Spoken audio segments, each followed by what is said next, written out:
Hey, beautiful mom leaders. How is everybody doing? I'm live on a Monday because we have a short week again. We have a public holiday here again in Germany on Thursday. And I really felt the need to come online and see you guys because the group has just been so active, so engaged, and so amazing. And I wanted to keep up the momentum of finishing our fear conversations in the Conscious Champagne chats. So, for those of you who are tuning in for the first time, first of all, let me know. Put a #1 in here. Um, and if you are, then in the last 5 Conscious Champagne chats, we tackled 5 different fears that most of us are not aware of, except for fear of failing. Everybody knows that one, right? But we also talked about a fear of being disappointed, or fear of disappointing, fear of judgment, fear of abandonment, fear of success. Like a lot of these things, they are actually living unconsciously inside of us. And what we mistake is that because it's not like you walk around and you're being anxious necessarily all day, but we still have these fears living inside of us, but they're like dormant. And because we think they're asleep and they're not aware of them, they don't exist. But that's not true. They exist, they live inside of you, and they don't show up as fear as such in your life. They actually show up in the way we react to our children, in the way we cope with stress, in the way we manage people at work, in like every tiny little behavior. And there's not always an obvious connection until you go back and listen to those 5s where I explain a lot of that. And so one of the questions that came up is like, how do I befriend my fears? So first of all, you have to become aware of them, that they even exist and that they keep you stuck, that they keep you struggling, that they keep you in a state of hardness. And first, that's the very first level we need to understand. And then the second one is where we have to understand what these fears actually translate into. So if you are living in a whole set of expectations around your children, around your job, around your spouse, if you live in control, like if you're somebody who's overscheduled, who likes to be overly organized and have everything planned out and planned through, or if you live in a place of overprotection, then these are very often signs that fear is the root cause of your behavior. And this is what I mean by fear is not necessarily very conscious. It's a creepy little thing.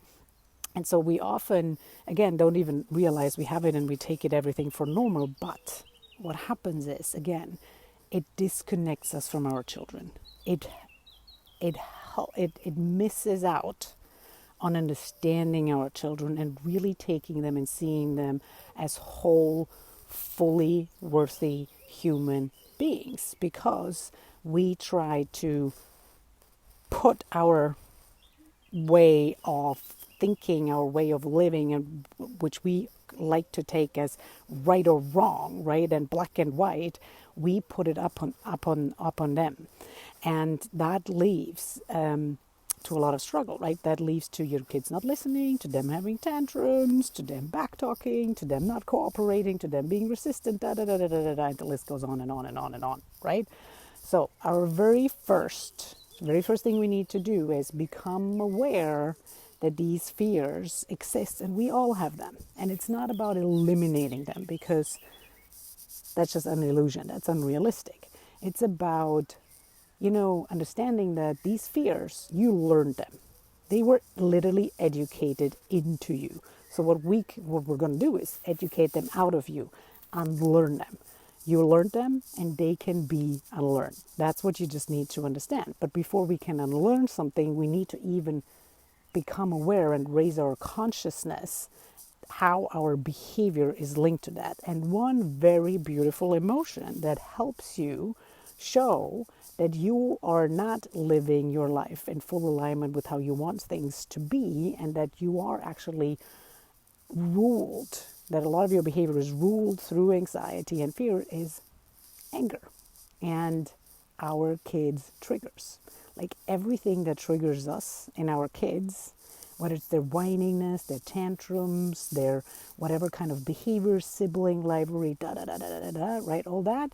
If that stuff triggers you, then I can tell you your parenting is mainly based on fear. Because we don't want to accept the isness, we want to fix things. And when we want to fix things, we often have very unrealistic expectations. So, fear is something that can be unlearned.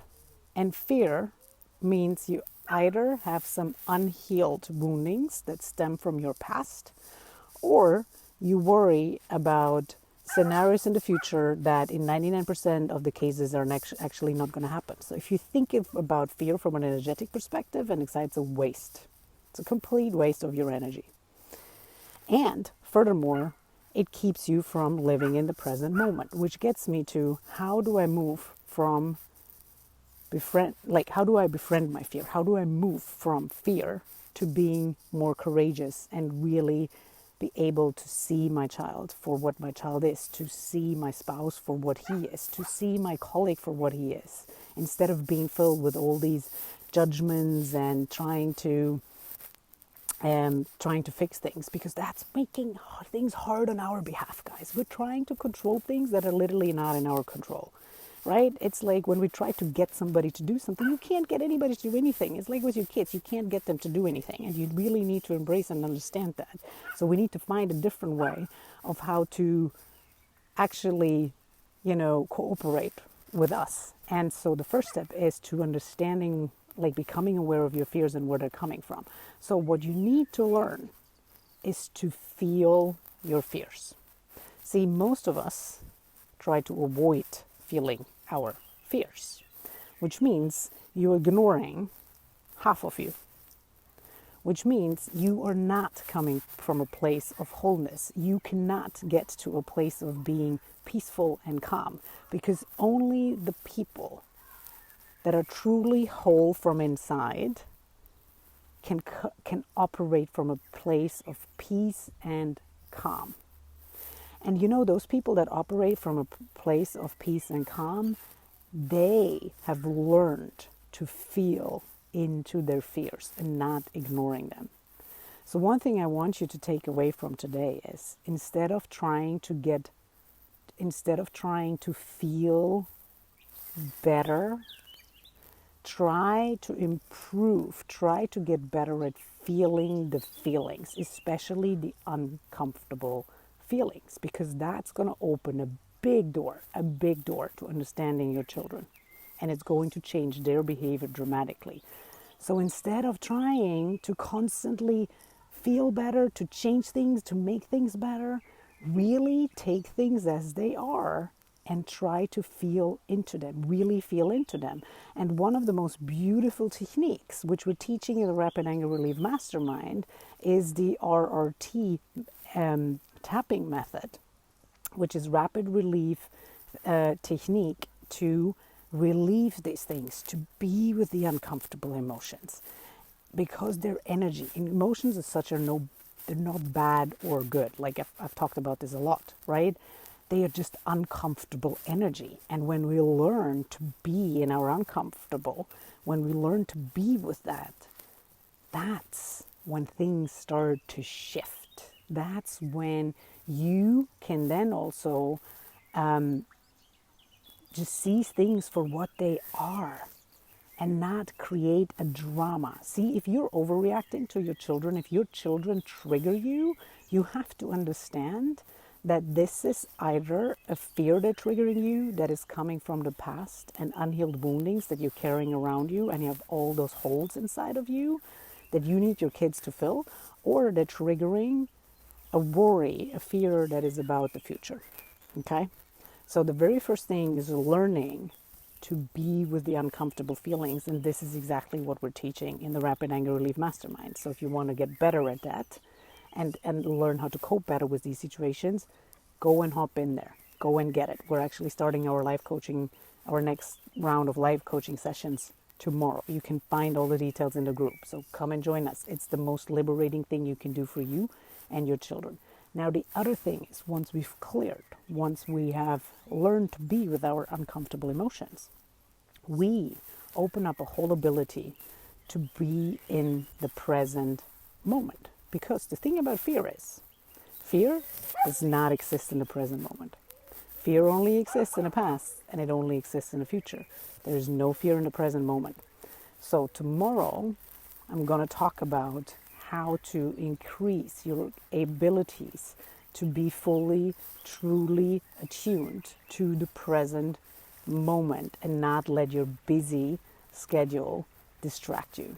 And when you do that, you will also learn to, like not be ruled by your fears. Okay? So tomorrow is all about being in the present moment and how you can practice doing that. Take care, my loves. Let me know when you're here. I want to hear your comments, and I'll see you back tomorrow.